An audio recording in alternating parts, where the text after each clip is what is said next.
So I'm making 3 videos right now, one for today, one for tomorrow, one for Sunday, so I can get that all set up and I don't have to worry about that, and I can do some other stuff for the business and get the rest of the funnel set up so I can actually get this course done and get this all out to you guys and get the ads running so I can get people actually sleeping who have these problems, because again, these problems aren't being addressed. So that actually perfectly brings me to my point, which is insomnia misconceptions. So my whole point is that insomnia, there's someone, oh well, they'll have to figure out a way around, I guess. But anyway, so insomnia misconceptions about insomnia. Basically, what I'm doing right now in preparation for launching my course is researching everyone in the industry who's doing anything with insomnia. It's a concept called Dream 100. That's from Russell Brunson's Secrets trilogy. Amazing books. Basically, it's Web 3.0. It's what everyone on the internet is doing to make money right now. But basically, Dream 100, I'm finding everyone who's doing anything with information products related to insomnia coaching. And what I'm seeing is a lot of what I saw when I had insomnia that I was trying to fix, and that is CBTI. It is basically like training people to not be afraid of sleep and sleep hygiene stuff. Someone was talking about magnesium, which is excellent. Glad someone was talking about magnesium, but largely the part that seems to be ignored is this autoimmune feedback loop that starts like coming up. Like, you're not going to benefit from CBTI, in my opinion, if you're staying up for multiple days at a time, straight up, or like if you're staying up like all night and then all the next night, like you really like can't sleep. CBTI will not benefit you. CBTI won't even benefit you if your sleep problem is something other than psychological. I mean, maybe it'll reduce stress a little bit, which can benefit you a little bit because, again, your stress level is lower, which stress is a main factor in all sorts of bodily harm and bad stuff that happens to us and bad health stuff that happens to us.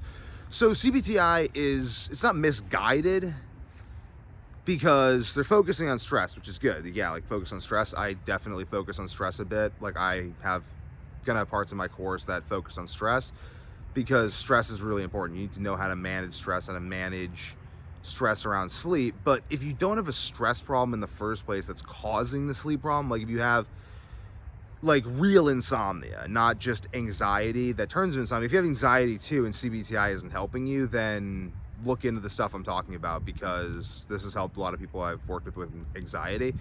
But insomnia is the main focus, and for insomnia, CBTI really, that's about pretty much all I'm seeing is CBTI. And then I don't see really anyone talking about the dietary component of sleep. I don't see anyone talking about the autoimmune component of sleep. I don't see anyone talking about like electrolytes. Some people vitamins and minerals a bit, some people metabolism, but it's mostly CBTI. And I think there's someone who talked about metabolism a bit, but again, you need the autoimmune component as well. So when I see this, like it's something that I haven't really talked about for a while, because I don't really, like, it's such a crazy thing to say, but I think I've had the worst insomnia of anyone on the planet, because when I see all these people who are successful people who have cured their own insomnia talking about what they did to cure their insomnia, I'm like, this isn't anything like what I had to do to fix my insomnia, because I did all that stuff. I tried everything they talked about and it didn't have any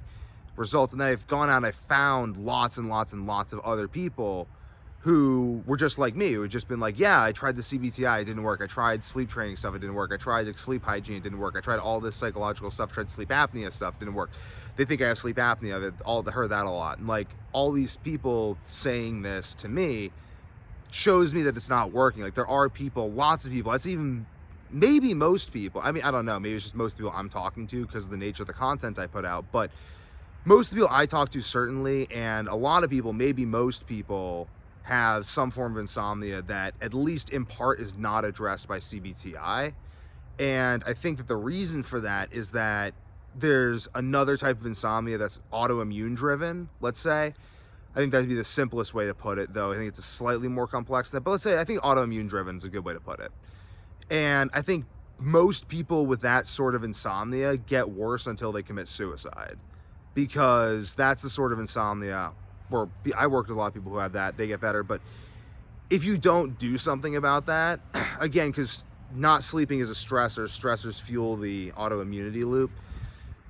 If you don't do something about that, it just keeps getting worse and worse and worse until what looks like from the literature is that suicide is largely how that ends.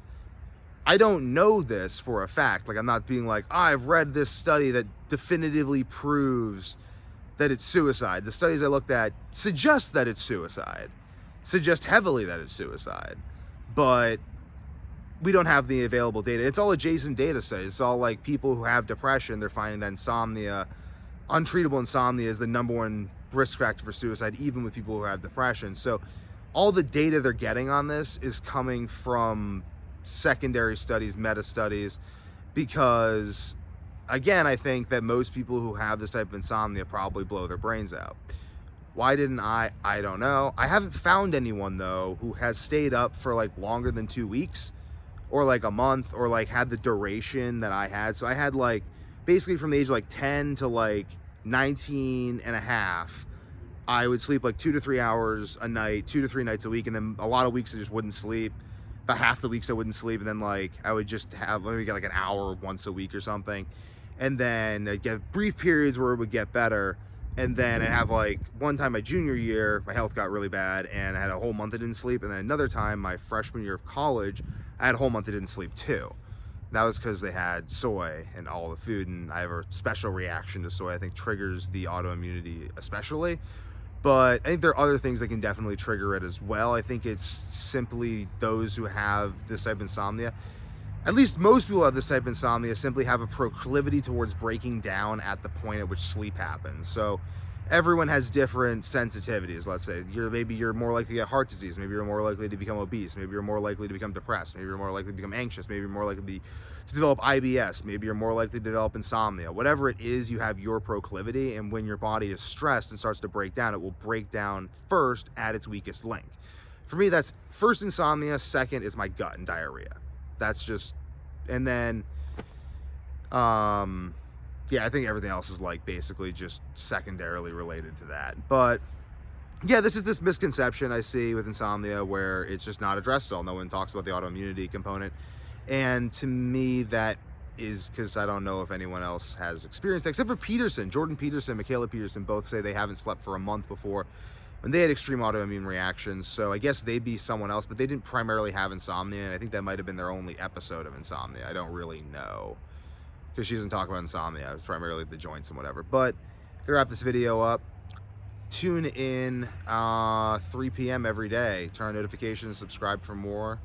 And if you have insomnia, don't hesitate to hit me up on Facebook, or check out the links in the description down below. Links to some other insomnia videos and playlists that you can watch that have all my currently published information on insomnia. And if you're really suffering from insomnia and this course thing that I'm talking about sounds good, you want to know everything I did step by step to fix my insomnia, excuse me, then leave a comment down below and let me know, and I will see what I can do to hook you up faster. Done.